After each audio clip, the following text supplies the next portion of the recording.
Welcome to my YouTube channel और आप सभी का मेरे चैनल पर स्वागत है। तो आपके जो क्वेश्चन है क्लास 10th के एमसीक्यू क्वेश्चन है, तो ये आपको आंसर के साथ आप स्क्रीनशॉट भी इसका ले सकते हैं। तो पहला क्वेश्चन दिया है एक परमेय संख्या और एक अपरमेय संख्या का योग होगा। तो पहले आपका आंसर होगा ऑप्शन नंबर डी, अपरमेय होगा। ऐसे आपका दूसरा क्वेश्चन दिया है 156 का अभाज्य गुणनखंड होगा। 156 का अगर अभाज्य गुणनखंड है तो इसका जब फैक्टर करेंगे तो फैक्टर इसका ऑप्शन नंबर डी आएगा, जैसा कि आपका आंसर में दिया गया है। ऐसे ही आपका क्वेश्चन नंबर थर्ड है। क्वेश्चन नंबर थर्ड है 3x + 5y upon 3x - 5y equal to 7/3। तो x रेशियो y का मान होगा। तो ऑप्शन नंबर आपका दिया है 25/6 और आपका ऑप्शन नंबर दिया है 25। अगर इसका आंसर होगा तो ऑप्शन नंबर ए होगा इसका, ठीक है, जैसा कि आपका आंसर में दिया गया है। आप स्क्रीनशॉट भी इसका ले सकते हैं बराबर।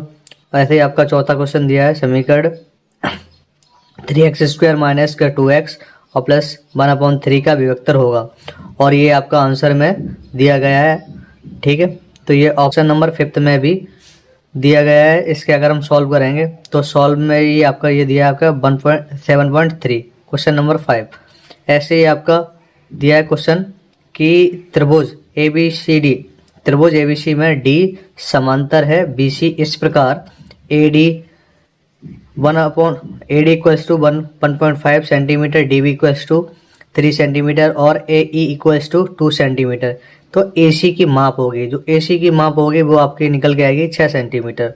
तो ऑप्शन नंबर आपका ए ही होगा इसका आंसर और स्क्रीनशॉट ले सकते हैं इसका। ऐसे ही आपका 7 का क्वेश्चन दिया है। तो बिंदु 2,3 और 4,1 के बीच की दूरी होगी। तो इनके बीच की जो दूरी होगी तो वो हमारा क्या होगा, ऑप्शन नंबर आपका बी होगा 2√2। मात्रक इसका आंसर निकल के आएगा। ऐसे ही आपका क्वेश्चन नंबर 8 है। तो क्वेश्चन नंबर 8 में भी द्विघात समीकरण दिया है के मूल बराबर होंगे तो m का मान ज्ञात कीजिए। तो m का मान क्या निकल के आएगा, option number C, option number 12 निकल के आएगा। ऐसे ही आपका 9th क्वेश्चन दिया है 15 और 25 का HCF 5 है तो उनका एलसीएम कितना होगा। तो उनका एलसीएम अगर निकाल लें, देखो पहले तो हम क्या करेंगे, आपका एलसीएम अगर निकालना है तो हम एलसीएम जो हमारी संख्या है उनके में 5 का जो आपका मासा निकल गया है उसका भाग दे देंगे तो आंसर कितना आएगा, 75 निकल के आएगा। ऐसे ही आपका क्वेश्चन दिया है 10। तो 10 का आंसर क्या है कि निम्नलिखित का सर्वांतर होगा। तो 3 में से अगर हम 1 में से 3 को घटा देंगे तो माइनस का 2 आंसर आएगा, ऑप्शन नंबर ए हो जाएगा, ठीक है। तो ऐसे हमारा माध्यक है। तो माध्यक वाला ये क्वेश्चन दिया गया है, ये आपका हर बार एग्जाम में पूछा जाता है। तो इसका आंसर जो होगा वो आपका होगा 15 से 20। ऐसे ही आपका दिया है 12वां क्वेश्चन। 12वां क्वेश्चन में है यदि tan A = 1 एंड तो 2 sin A cos A का मान बताइए। तो इसका आंसर आएगा आपका tan A = 1 का tan A = 1 मतलब जो आपका A का मान है वो 45 डिग्री। अगर इनका तो ये हमारा sin 2A का सूत्र हो जाएगा sin 2 और A का मान 45 रखेंगे तो 45 दूनी 90 हो जाएगा। sin 90 का मान कितना होता है, 1 होता है।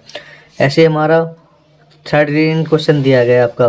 तो 13 क्वेश्चन में ये आपका दिया है वृत्त की त्रिज्या पूछी है। तो वृत्त की त्रिज्या आपका जैसा कि आंसर में इस तरीके से हम निकाल सकते हैं।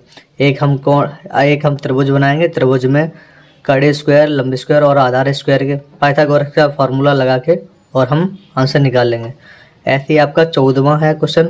14वां क्वेश्चन दिया है एक मीनार की ऊंचाई 20 मीटर है और जमीन पर बनने वाली छाया की लंबाई 20√3 है तो उनका उन्नयन कोण होगा 30 डिग्री, ठीक है।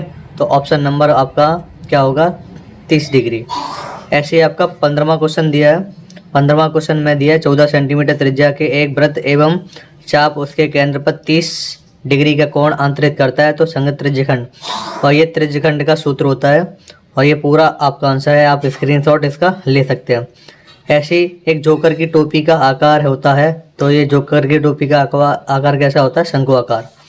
ऐसे ही आपका 17वां क्वेश्चन है कल्पित माध्य एवं पग विचलन विधि द्वारा सरलीकृत किया जाता है। तो ये आपका आंसर होगा ए, अप्रत्यक्ष विधि द्वारा। ऐसे हमारा 18वां क्वेश्चन है। 18वां क्वेश्चन दिया गया है, ठीक है। तो इनके माध्य 15 और माध्यिका कितनी है, 24 है तो बहुलक होगा। तो ये हमारा क्या है, 3 मीडियन है, 2 मीन है, तो इसका आंसर कितना निकल के आएगा? वैसे ऑप्शन में आपका 49 होगा, लेकिन इसका अगर हम सॉल्यूशन करेंगे तो इसका आंसर होगा 42, ऑप्शन नंबर डी। ठीक है। ऐसे हमारा 19वां क्वेश्चन दिया है। 19 क्वेश्चन में एक पांचे को एक बार फेंका जाता है तो प्राप्त सम संख्या का कितना होगा? तो 1/2 होगा। ऐसे हमारा 20वां क्वेश्चन है। 20वां क्वेश्चन जो आंसर होगा, ये आपका 20वां क्वेश्चन दिया है। अच्छी प्रकार से फेंटे हुए ताश के 52 पत्तों में से एक पत्ते को यादृच्छा निकालने के लिए रानी की प्रायिकता होगी। तो रानी की प्रायिकता और हर रानी की प्रायिकता कितना होता है? हर रानी कितनी होती है? एक गड्डी में 4 रानी होती हैं, तो 4/52 हो जाएगा, तो काट देंगे, तो ये आपका 1/13 आंसर। और ये आप इन सभी की आपके ऑप्शन नंबर की